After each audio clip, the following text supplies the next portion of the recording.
94 милиони евра е штетата која ја направиле 15 фирми поврзани со семејството Крмзови од Струмица. Во истрагата опфатени се и 23 физички лица, меѓу кои 4 сметководители и 8 инспектори од УЈП.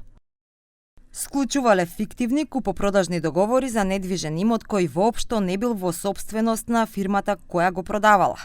Едни исти простори неколку пати ги препродавале меѓу себе за енормни цени.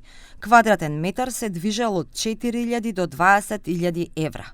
Консигнации и лажно уништување на градежна механизација.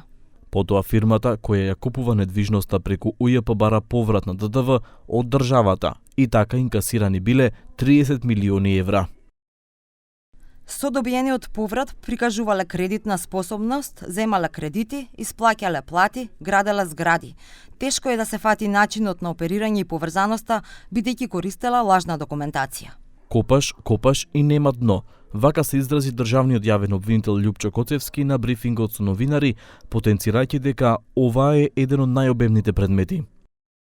Фокусирани сме на случаите каде е нанесена најголема штета. Истрагата опфаќа период од 2019 до 2024 година и обвинителството најавува дека може да се прошири. Се што е во сопственост на фирмите на неформалниот крал на текстилот е замрзнато, а во моментов не се знае дали ќе биде доволно за да се покрие штетата.